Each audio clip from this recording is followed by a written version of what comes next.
और बात करेंगे खबरों की। हल्द्वानी हिंसा में बड़ी खबर सामने आ रही है। अब तक हिंसा में 6 लोगों की मौत, सैकड़ों पुलिस कर्मियों समेत 300 से ज्यादा लोग घायल। हल्द्वानी में अभी भी जारी है कर्फ्यू। पीएससी, सेंट्रल फोर्स और उत्तराखंड पुलिस जो है वो तैनात है। तो अब तक हिंसा में 6 लोगों की मौत हुई है और सैकड़ों पुलिस कर्मियों समेत 300 से ज्यादा लोग घायल हो गए हैं। तो हल्द्वानी हिंसा से जुड़ी खबर सामने आ रही है। मामले में अपडेट आई है और अब तक हिंसा में 6 लोगों की मौत हो गई है। वहीं सैकड़ों पुलिसकर्मियों और इसके साथ ही जो है 300 से ज्यादा लोग भी इस हिंसा में घायल हो गए और अभी भी हल्द्वानी में जो है कर्फ्यू लगातार जारी है।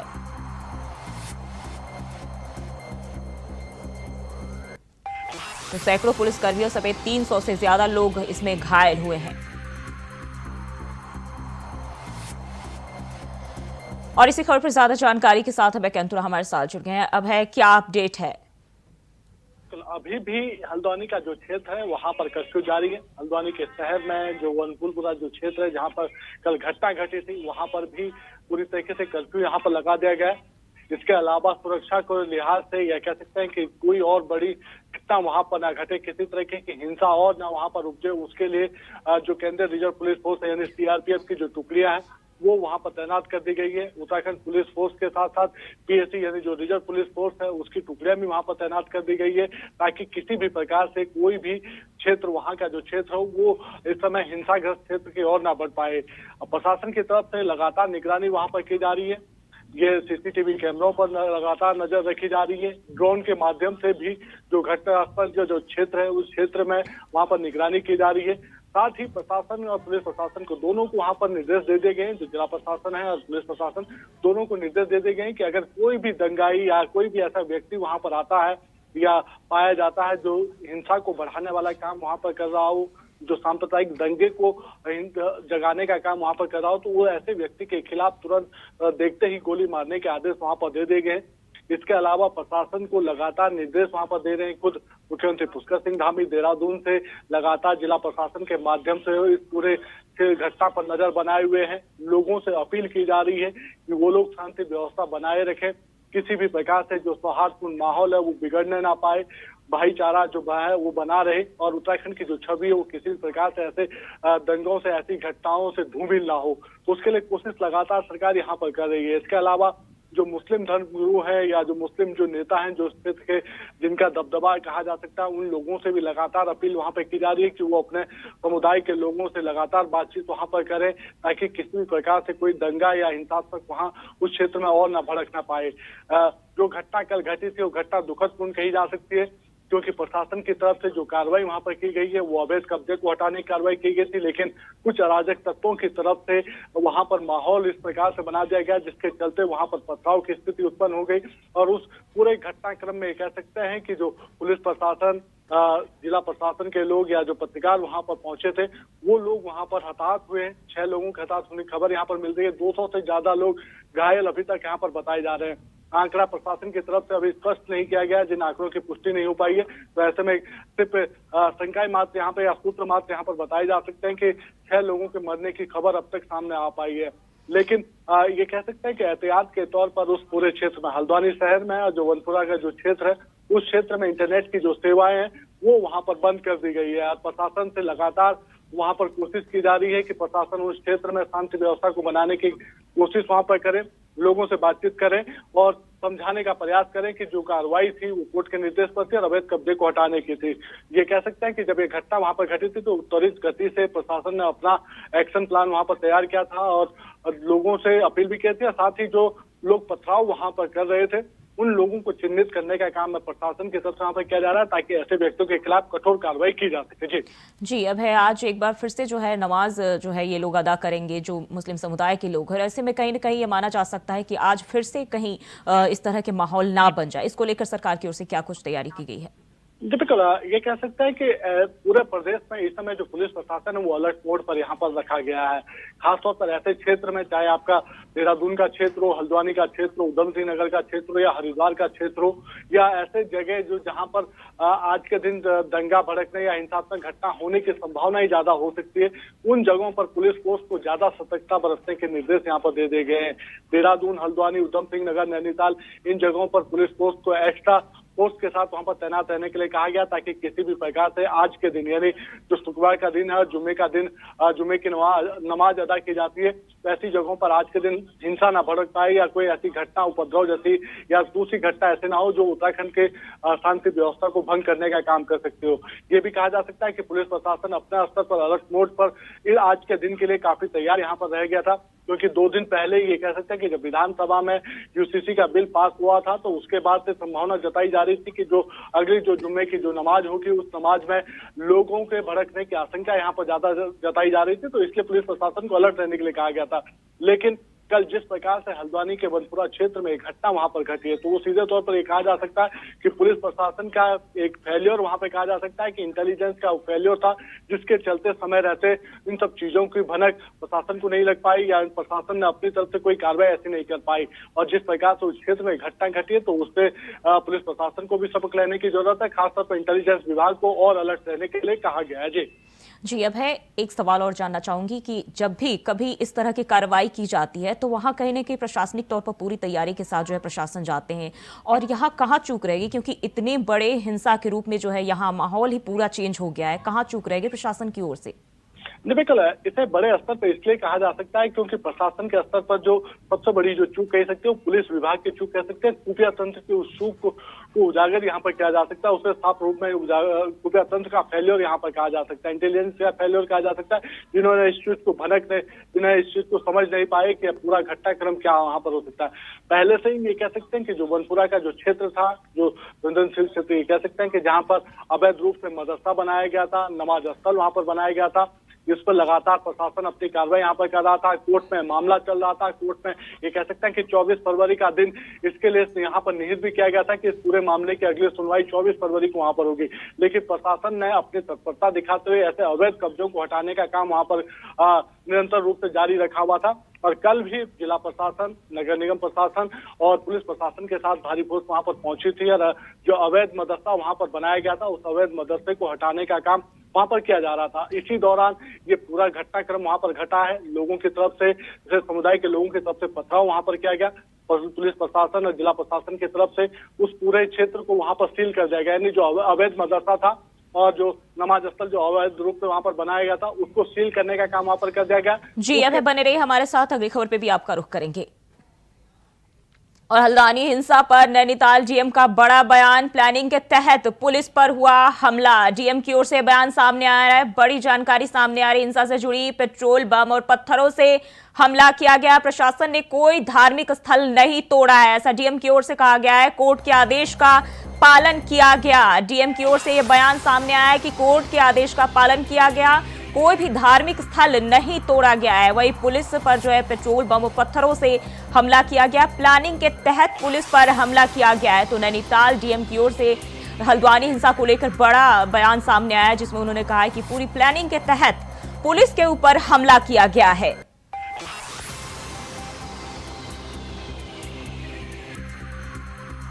तो हल्द्वानी हिंसा से जुड़े मामले में जो है नैनीताल डीएम का बड़ा बयान सामने आ रहा है, जहां उन्होंने कहा है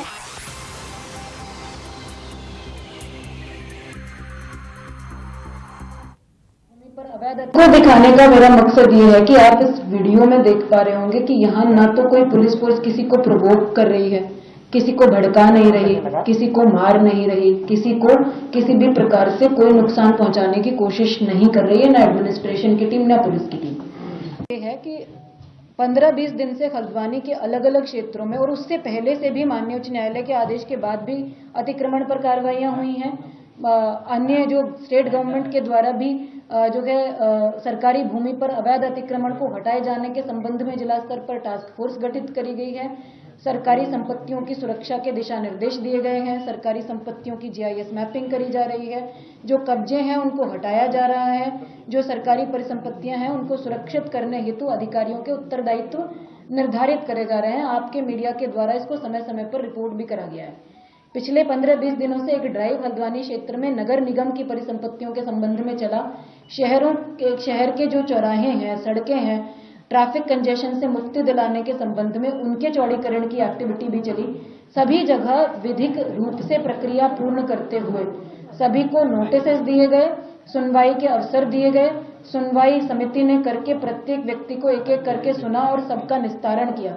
निस्तारण करने के बाद कुछ लोग माननीय उच्च न्यायालय में भी अप्रोच किया, कुछ लोगों ने, कुछ को समय मिला, कुछ को नहीं मिला।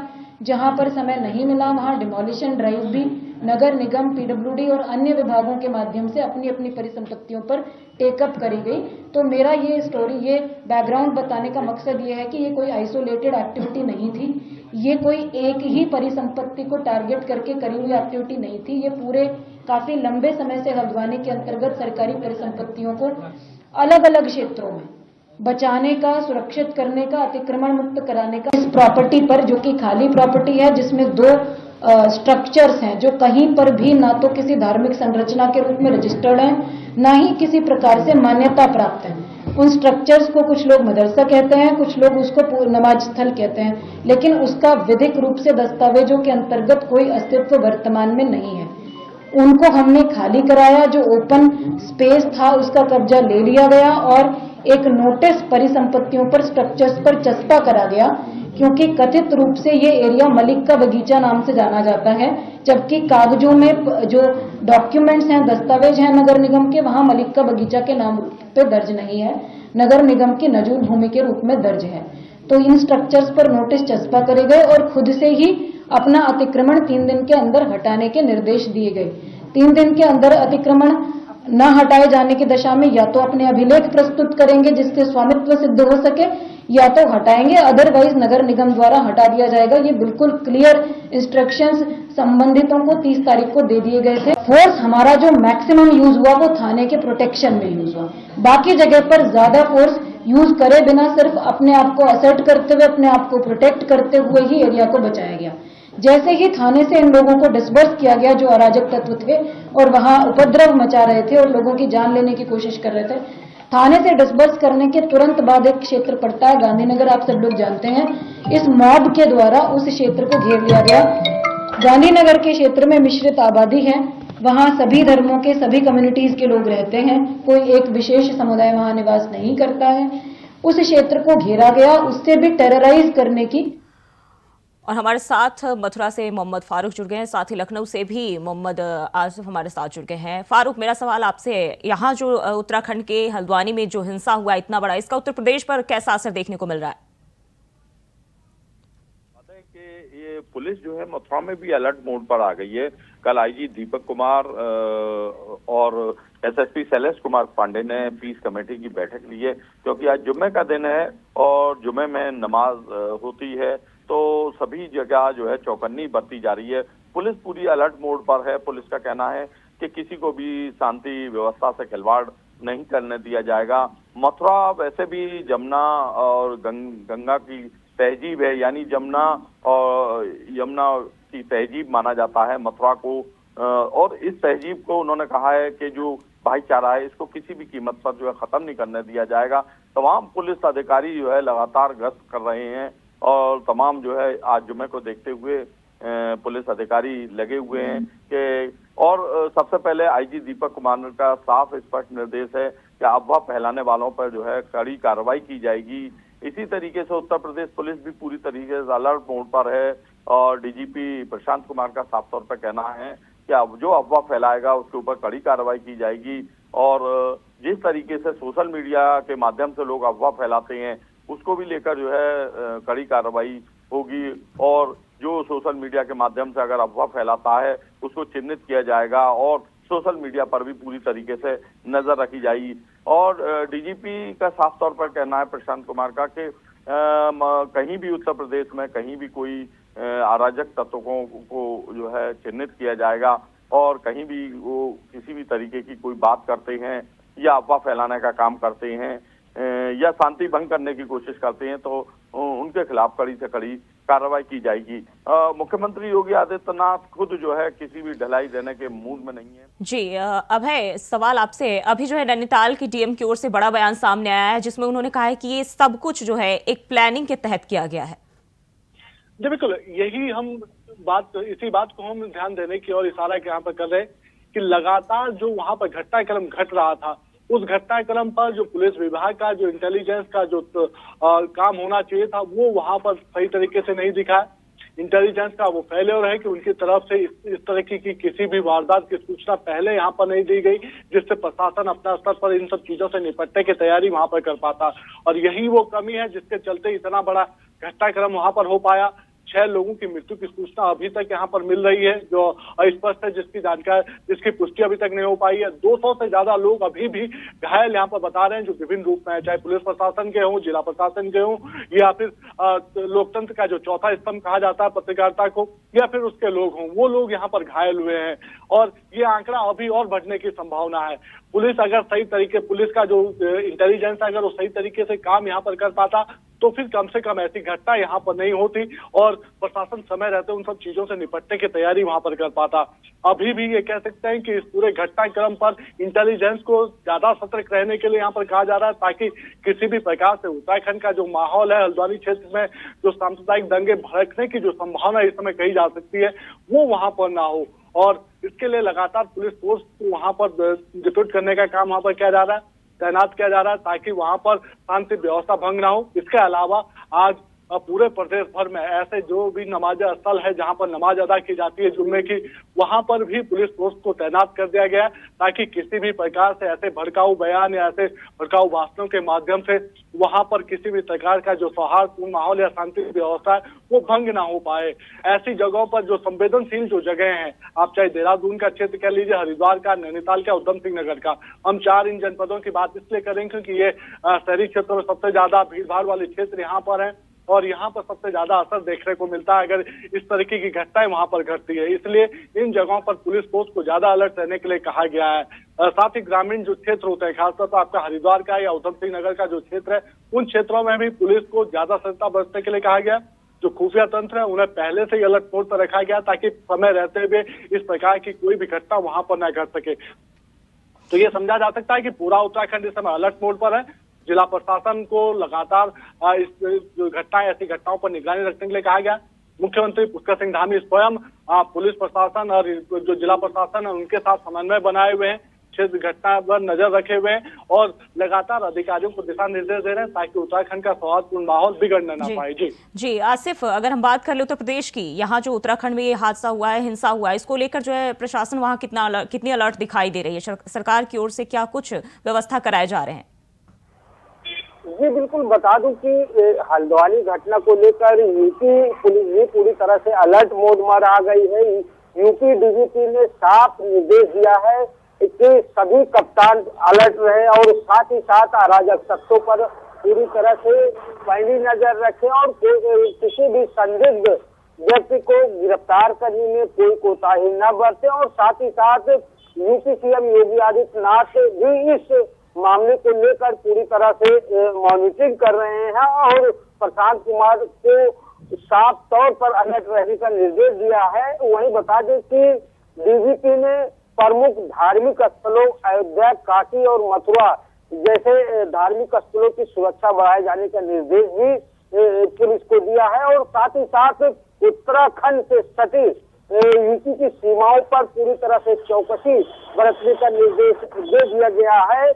और वहीं दूसरी तरफ सोशल मीडिया पर भी जो है यूपी पुलिस पूरी तरह से पैनी नजर रख रही है और अफवाह फैलाने वाले, सोशल मीडिया पर अराजकता फैलाने वालों पर भी जो है पैनी नजर पुलिस की गड़ गई है। और साथ ही साथ जो है यूपी डीजीपी ने यह भी निर्देश दिया है कि धार्मिक स्थलों के साथ साथ जो है चौराहे पर बैठकर जो लोग जो है भड़काऊ बातें करते हैं उन पर भी जो है जो पुलिस के वॉलंटियर है, पुलिस के जवान है, हुआ जो है पैनी नजर गड़ाए रखे। हालांकि जिस तरह से हल्द्वानी में जो है यह घटना हुई है उसको लेकर जो है यूपी पुलिस और यूपी गवर्नमेंट पूरी तरह से जो है एक्टिव मोड में आ गई है। यहाँ तक कि जो है कई हाई कोर्ट और अस्पतालों में भी सुरक्षा जो है बढ़ाने के निर्देश दे दिए गए हैं, क्योंकि अराजक तत्व कहीं भी किसी भी तरह की वारदात कर सकते हैं।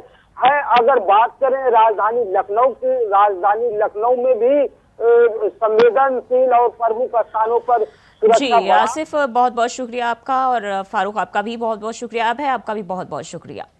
और फिलहाल के लिए बुलेटिन बस इतना ही। खबरों के लिए बने रहे इंडिया वॉइस के साथ।